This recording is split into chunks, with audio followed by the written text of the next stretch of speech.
I want a $1,400 new phone.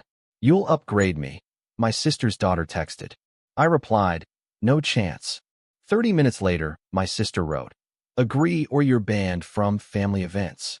That night, I reversed the transfer for their car payment. By 9 p.m., they were begging me to call back. I, 34M, stared at my phone screen, reading the message for the third time. My sister's daughter, 17 years old and clearly raised without the word no in her vocabulary, had just demanded I buy her the latest smartphone. Not asked, demanded. The entitlement dripped from every word, from the way she assumed I'd simply comply to the complete absence of anything resembling gratitude or respect. I typed back a simple response telling her there was no chance of that happening, then set my phone down and returned to my laptop. I ran a software consulting business from home. Nothing glamorous, but it paid well enough that I lived comfortably. Comfortable enough, apparently, that certain family members had decided I was their personal ATM. My phone buzzed 30 minutes later. My sister this time, her message written in all caps like a toddler throwing a tantrum. She informed me that I would either agree to buy her daughter the phone or I'd be banned from all family events. The audacity of it hit me like cold water. Here was my older sister, someone I'd helped countless times over the years, threatening to exile me from my own family because I wouldn't indulge her spoiled teenager.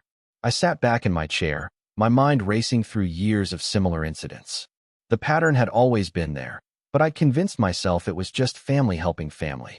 6 months ago, my sister and her husband had needed emergency help with their car payment, some financial crisis they'd gotten themselves into through poor planning. I transferred them $1,500 without hesitation. They'd promised to pay me back within 3 months. That deadline had come and gone without a word. Before that, there'd been the laptop for my niece's schoolwork that somehow became a gaming machine, the money for groceries that funded a weekend trip, the loan for car repairs that preceded the purchase of a new entertainment system. Every time, I told myself it was temporary, that they were going through a rough patch, that family was supposed to help each other. But this message, this ultimatum, crystallized something I'd been avoiding. This wasn't family helping family. This was exploitation with a side of emotional blackmail. I opened my banking app and found the transaction history. The car payment I'd made for them wasn't just sitting in their account. It was scheduled to process at midnight tonight. My bank's app showed I could reverse the transfer since it hadn't finalized yet. My finger hovered over the cancel button. The rational part of my brain warned me this would cause an explosion. The wounded part, the part that had just been threatened with family exile over a teenager's luxury gadget, didn't care anymore. I canceled the transfer. Then I did something I'd never done before. I went through every loan, every emergency payment, every time I'd bailed them out over the past 3 years. I documented it all in a spreadsheet, noting dates, amounts, and what they'd claimed the money was for versus what they'd actually spent it on based on their social media posts. The total came to just over $11,000. $11,000 I'd never asked them to repay, never even mentioned again after handing it over. My phone started ringing at 9 p.m. My sister. I let it go to voicemail. She called again immediately. Voicemail. A text came through asking me to please call back, the aggressive caps lock bravado completely gone. Then her husband called. Then my niece, her entitlement apparently evaporating when reality hit. I silenced my phone and opened a beer, watching the notifications pile up on my darkened screen. The evening stretched out quiet and peaceful, interrupted only by the gentle buzz of increasingly desperate messages. By 10 p.m., my sister had sent 14 texts. The progression was almost educational. The first few were confused, asking why the car payment hadn't gone through. Then came anger. How could I do this to them? Didn't I understand they needed that money? Their car would be repossessed. Then fear. Then bargaining. Finally, pleading. Her husband's messages followed a similar trajectory, but with more aggressive undertones that didn't help their case. He informed me I was being petty and childish, that I was punishing them over a simple misunderstanding, that family didn't treat family this way. The irony of that last statement wasn't lost on me. I finished my beer and typed out a single message to my sister, keeping it factual and emotionless. I told her I'd reviewed our financial history and calculated that they owed me $11,000 in unpaid loans over 3 years.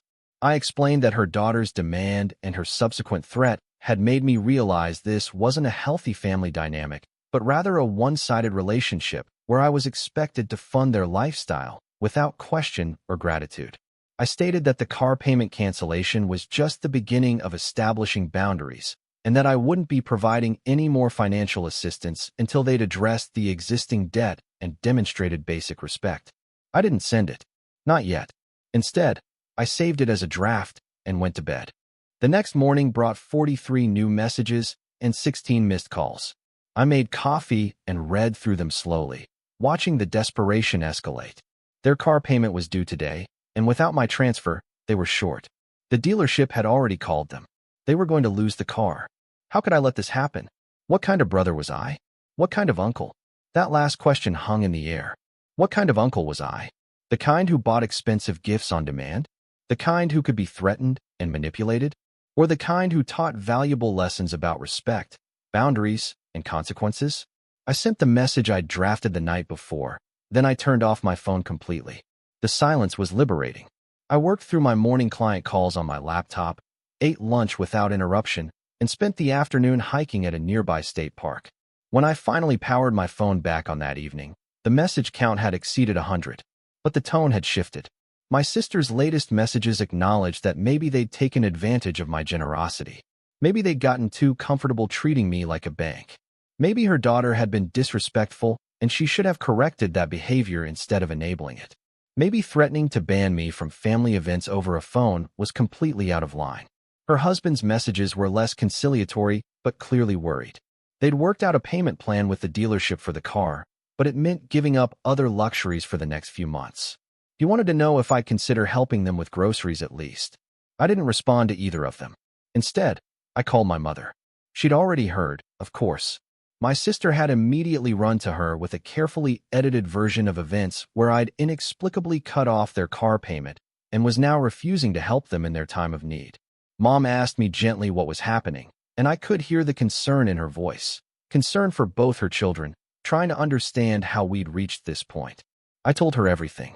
Not just the phone demand and the threat, but the 3 years of financial support, the broken promises to repay, the pattern of entitlement that had finally crystallized into something I couldn't ignore anymore. I told her about the spreadsheet, the $11,000, the way I'd felt reading that threat from my own sister. Mom was quiet for a long time after I finished. Then she said she wished I'd come to her sooner, that she'd noticed my sister's financial requests but assumed I was setting boundaries when needed. She admitted she'd seen the entitlement growing in her granddaughter and had tried to address it, but her attempts had been dismissed. She told me she understood why I'd canceled the payment, even if the timing was harsh. Then she said something that surprised me. She told me my sister had always struggled with jealousy where I was concerned. My career success, my financial stability, my independence, it grated at her because she'd followed what she thought was the traditional path and still struggled constantly. The jealousy had morphed into this toxic dynamic where she felt entitled to what I had because life hadn't given her the same advantages. I asked Mom if she thought I was being too harsh. She was silent for a moment, then said that sometimes the most loving thing you could do for someone was let them face the consequences of their choices.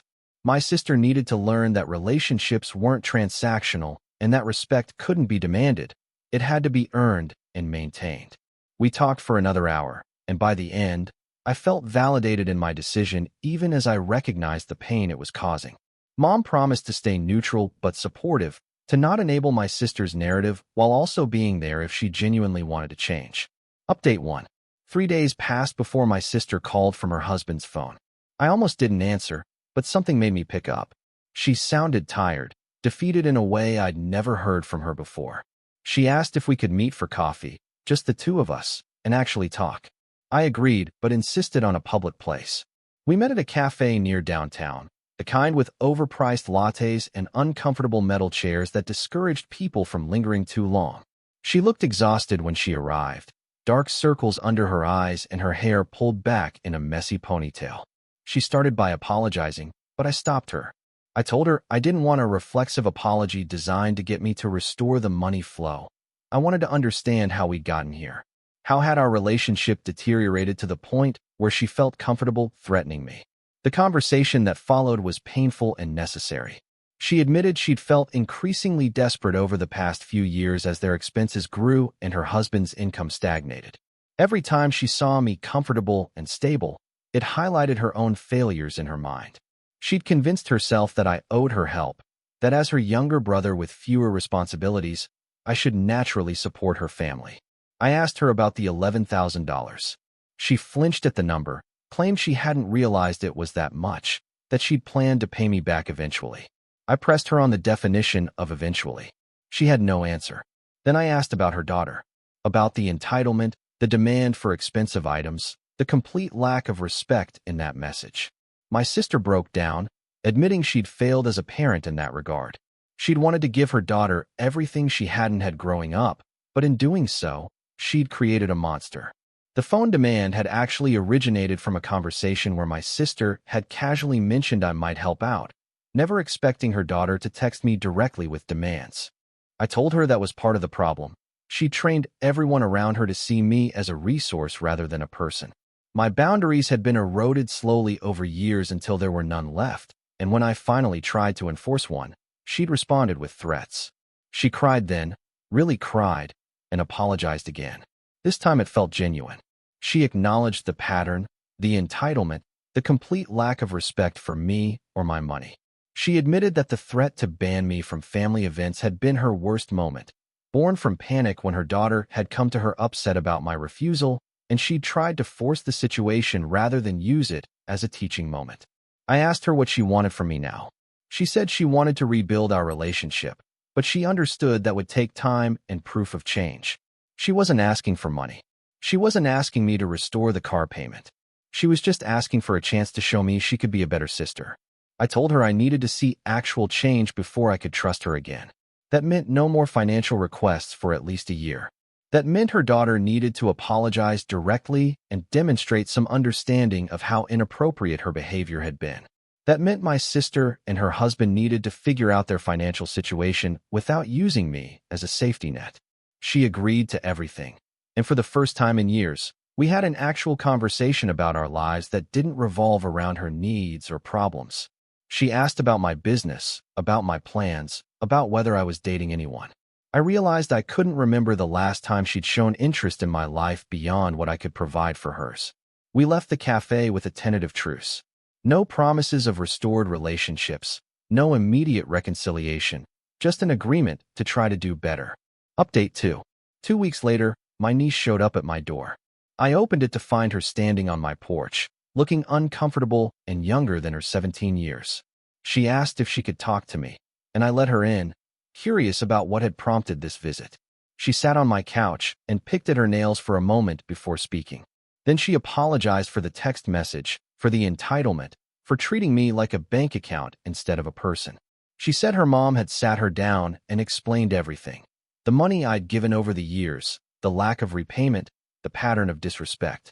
She admitted she'd been raised to see me as the family member who could afford things, and she'd never considered how that made me feel or what I'd sacrificed to be in that position.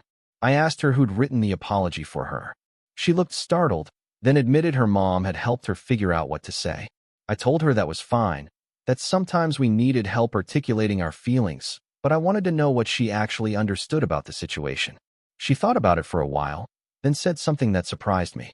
She told me she'd gotten a part-time job at a local restaurant, working weekends and some evenings. She'd realized after our family drama that she had no concept of money or what things actually cost because everything had always been handed to her. She was saving up for her own phone now, and she expected it would take her about 4 months to afford the one she wanted. I asked her if her parents had forced her to get the job. She shook her head and said they'd suggested it, but the decision had been hers. She'd realized she was headed toward being one of those entitled adults everyone hates, and she didn't want that. Working had shown her how hard people had to work for money, and it made her ashamed of how she'd treated me. We talked for about an hour, and I saw glimpses of a decent person beneath the entitled teenager facade. She asked me about my business, about how I'd gotten started, about what skills she should develop if she wanted financial independence. It was the first real conversation we'd ever had where she saw me as a person rather than a resource. Before she left, she handed me an envelope. Inside was $60 in cash and a note saying it was the first payment toward the phone she'd demanded I buy her. She said she knew I'd said no and she wasn't trying to manipulate me into buying it now. but she wanted to show me she understood the value of money and that she was serious about changing. I was genuinely touched. I told her to keep the money for her phone fund, but she insisted. She said she needed to do this, needed to make some kind of restitution for how she'd acted. So I accepted it and told her I was proud of her for taking responsibility. After she left, I sat looking at that $60 for a long time. It wasn't about the money. It was about what it represented. Real change, real understanding. The beginning of a relationship based on mutual respect rather than entitlement. Update 3. A month after my coffee meeting with my sister, she called to ask if I'd be willing to have dinner with her family. Not at a restaurant where I'd be expected to pay, she clarified quickly. At her house, where she'd cook. No financial requests, no manipulation, just dinner. I agreed, curious to see how the dynamics had shifted. The dinner was awkward at first, everyone dancing around the elephant in the room. But then my brother-in-law did something unexpected. He apologized directly to me, admitting he'd been complicit in treating me like a bank and had even encouraged some of the financial requests over the years. He said he'd been embarrassed about their financial struggles and had convinced himself that accepting help from family wasn't the same as taking advantage. He told me they'd started financial counseling and had created a real budget for the first time in their marriage. They'd cut unnecessary expenses, negotiated better terms on some of their debts, and were slowly digging themselves out of the hole they'd created. It wasn't easy, and there were sacrifices involved, but he felt like they were finally taking control of their lives instead of lurching from crisis to crisis. My sister added that therapy had helped her confront the jealousy and entitlement she'd felt toward me. She'd realized that my success hadn't come at the expense of hers. We'd just made different choices and had different priorities. She was working on celebrating my achievements instead of resenting them. My niece showed me her phone during dinner. She'd saved enough to buy a decent mid-range model, not the flagship she'd originally demanded, and she was proud of it in a way she never could have been if someone had just bought it for her. She showed me her work schedule and talked about the management skills she was learning at her restaurant job. I left that dinner feeling something I hadn't felt in years around my sister's family. Hopeful. We weren't back to normal, and maybe we never would be. Too much had happened. Too many boundaries had been violated. But we were building something new, something healthier. A relationship based on mutual respect, clear boundaries, and genuine care for each other rather than transactional exchanges. I still haven't given them any money, and I don't plan to for a long time. They haven't asked, which is perhaps the biggest sign of change. When my sister's car needed an unexpected repair last week, she called to vent about the frustration of it, but specifically said she wasn't asking for help. She just needed someone to complain to. They figured it out themselves by picking up extra shifts and cutting back on other expenses. My mother called me last week to tell me she was proud of how I'd handled everything. She said it had been painful to watch, but necessary, and that she could see real changes in my sister's family. She also apologized for not recognizing the dynamics sooner and for not stepping in to help establish healthier boundaries years ago. The whole experience taught me something valuable about family relationships. Love isn't the same as enabling. Sometimes the most loving thing you can do is enforce boundaries and let people face the natural consequences of their actions. It's painful and messy and might damage relationships temporarily, but it's necessary for long-term health. I think about that text message sometimes, the one demanding I buy a $1,400 phone. The entitlement dripping from every word. The threat that followed. And I'm grateful for it, in a strange way. It was the wake-up call I needed to finally address a toxic pattern that had been poisoning our family relationships for years. My sister and I will never go back to what we were before. But what we're building now, slowly, carefully, with clear boundaries and mutual respect, is healthier and more sustainable than what we had. And that's enough. Thank you for watching. If you enjoyed this story, please hit that subscribe button. Don't forget to give it a thumbs up and share it with friends or family who might enjoy it too. Your support means a lot. And if you have any thoughts, questions, or story ideas, drop them in the comments below. I'd love to hear from you. See you in the next story.